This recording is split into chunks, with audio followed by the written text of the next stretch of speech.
Good afternoon. Ukrainian President Volodymyr Zelensky has cancelled his visit to Spain and Portugal, so authorities said this morning, with CNN Portugal and other media reporting it was because of renewed fighting in his country.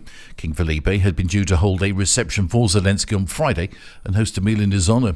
Zelensky had also been expected to sign a bilateral security cooperation agreement with the Prime Minister Pedro Sanchez following a joint declaration by NATO last year.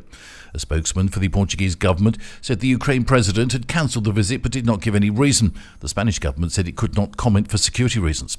Alongside other European Union countries, Spain committed to support Ukraine with financial and military aid after Russia's invasion in February 2022.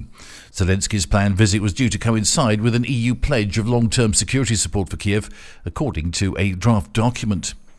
Prime Minister Pedro Sanchez will appear before Parliament on the 22nd of May to explain details of his wife Begoña Gómez's business dealings and respond to recent accusations by the Partido Popular of a possible case of conflict of interest. We have nothing to hide, and the Prime Minister even less, so a PSOE spokesman told Parliament.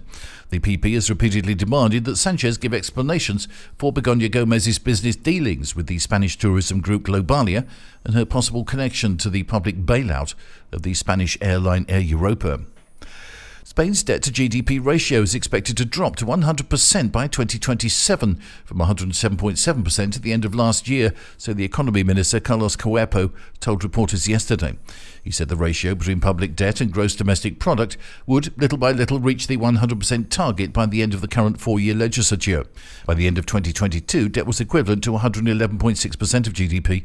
The ratio reached an all-time high of 125.3% at the peak of the COVID-19 pandemic in March 2021 due to increased government spending and a contraction of general economic activity. Last year's Northern Hemisphere summer was the hottest in 2,000 years, according to a new study published yesterday. Scientists say 2023 was the hottest year globally since records began in 1850.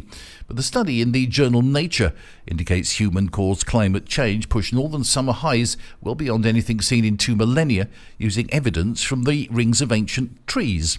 The conservative estimate found last year was at least half a degree Celsius hotter than the warmest Northern Hemisphere summer of that period back in AD 246. Otherwise, it was 1.19 degrees warmer. A separate study published yesterday warned that higher temperatures and ageing populations would see tens of millions of older people being exposed to dangerous heat extremes by 2050. That's the latest from TRE. I'm Bob James.